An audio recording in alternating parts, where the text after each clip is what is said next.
SRM Institute of Hotel Management வேலை வாய்ப்பை வழங்கும் 3 ஆண்டு பட்டப்படிப்பு மற்றும் diploma courses. Admissions open now. அழையுங்கள் 9840609671. கள்ளக்குறிச்சி விச சாராய விவகாரத்தில் சிபிஐ விசாரணைதான் சரியான நடவடிக்கையாக இருக்கும் என அம்மா மக்கள் முன்னேற்ற கழக பொதுச் செயலாளர் டிடிவி தினகரன் தெரிவித்துள்ளார்.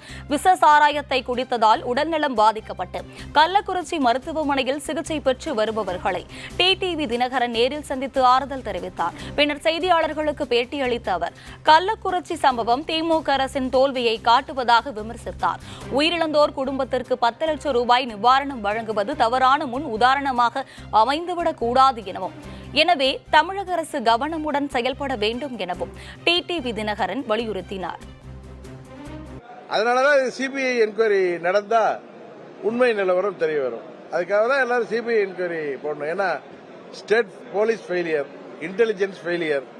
முதலமைச்சருக்கு தகவல் போடிச்சா போயிருந்தாலும் கண்டு காணாம விட்டுருக்காரா கட்சிக்காரர்களை, இல்ல தெரிந்து செய்யட்டுன்னு விட்டுருக்காரா அப்படிங்கறதெல்லாம் தெரிய வரும். சிபிஐ என்கொயரி தான் அதுக்கு ஒரு சரியான நடவடிக்கையா இருக்க முடியும். அது சிபிஐ இதுல என்கொயரி பண்ணி குற்றவாளிகள் மீது நடவடிக்கை எடுக்கும்போது தமிழ்நாடு முழுவதும் இதுபோல கள்ளச்சாராயம் விற்பவர்கள், அவர்களுக்கு உடந்தையாக இருக்கிற அரசியல்வாதிகள் வருங்காலத்திலாவது திருந்துவார்கள்.